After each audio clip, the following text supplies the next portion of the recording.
There too, hung in an identical place, is a plaque with one single rule etched upon it, which reads, "There is only one rule here. All must eat with a 6-foot-long fork." But how? It must be wrong. The bountiful woman looks back to the table, and sure enough, she sees each one seated there, and each one does indeed carry the 6-foot-long fork. But instead of trying to feed themselves, they've learned to feed one another, so that none are left alone and none go hungry. This, of course, is the lesson of all spiritual journeys. And it is not just to learn why heaven and hell are different. It is to discover how we come to make heaven and hell right here on earth by either trying to feed our own desires, wants, and needs, or those of others. Arriving in Haulover was like arriving into a little bit of heaven. The natural beauty, the ocean, the palm trees, the animals grazing free and naturally almost everywhere.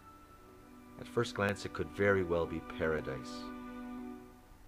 Yet the more we got to know and become familiar with the place, we could see the underlying need and the poverty, the history of oppression and suffering. It had left this part of the country the most neglected and forgotten of all. Their dream was to build a high school for their children. But after years of scraping, saving, and sharing all that they had, all they'd managed was to put up a few walls. They could not finish the task alone. So when we arrived, we were treated as royalty. We were given the best of everything. We were given the best rooms, food, and always their attention and concern was lavished upon us. Though they had so little, they gave it all, gladly and profusely. And with the few $1,000s that we put towards the project, it was clear on the day we left that we had helped to make their dream come true.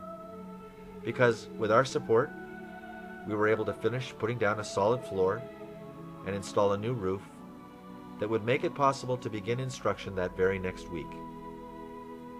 Our contribution was so little in comparison to what we received, and yet that small investment was able to make their dream a reality. It cost us so little, and yet taking the time to journey to their home and in some small way become members of their family and attempting to struggle and work with them to provide a better future for their children, that was all it took to make their world a little bit better, a little bit brighter, a little bit more like heaven. And in that process, we too were transformed. If we are to change the world, we must first change ourselves. Why had we come here? To be transformed, to be the change that we wanted to see in the world. In this way, we would become leaven. We would become the transforming agent in the struggle, in the need, in the midst of poverty, in our faith, in our story. We were called to change and to be different, to leave the safe place, to take a risk, to become an activist, and to believe that ultimately change was possible. The school was the symbol of this change, a symbol of empowering, of education, of raising people out of ignorance.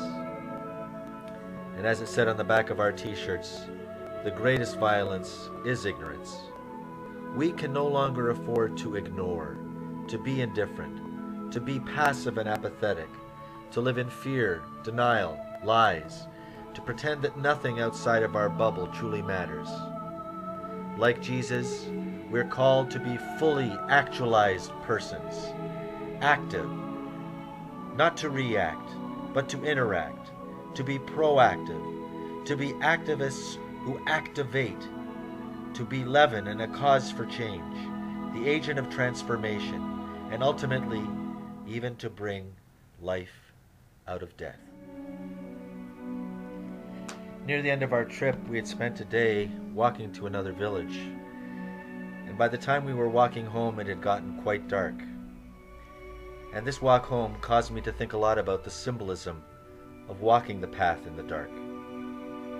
I was one of the few who had a flashlight, and I was asked to lead the group and to make sure that people could walk safely on the path, not hitting the potholes or the puddles.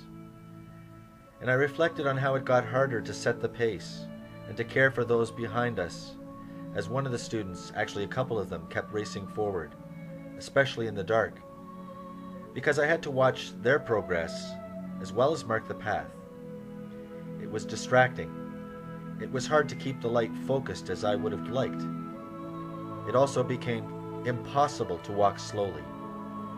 I found myself racing and torn in two directions, looking forward, thinking about the group behind, and totally unable to focus on the present. It's much the same in the rat race of life, when we're trying to keep up with the hyperactive, senseless pace of others. We're unable to focus on our own journey, our own step, and we can't really do a good job of caring for others either. It was early in this trip through the darkness that one of the students fell in a puddle.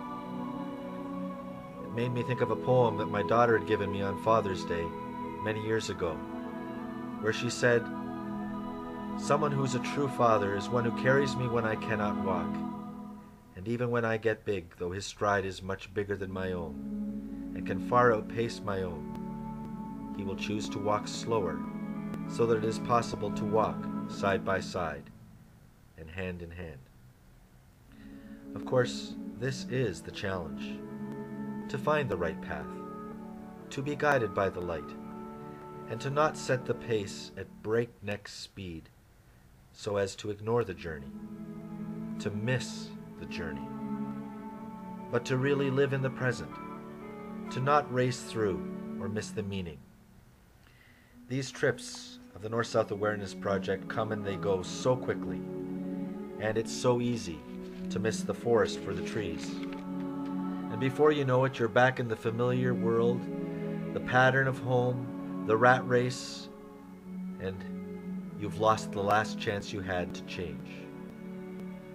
When all of life should be this adventure, this journey to the other, to a fresh new beginning, to change, to conversion, to care and community, to capture the now moment as the graced opportunity for transformation, to make that moment new, and to, in that process, renew myself, and doing so, to believe I really do change the world. Step by step, a small light along a long dark path, to my true home, to discover my God, who is my truest identity, the good in my own heart, and to awaken to life's true potential and life's true possibilities.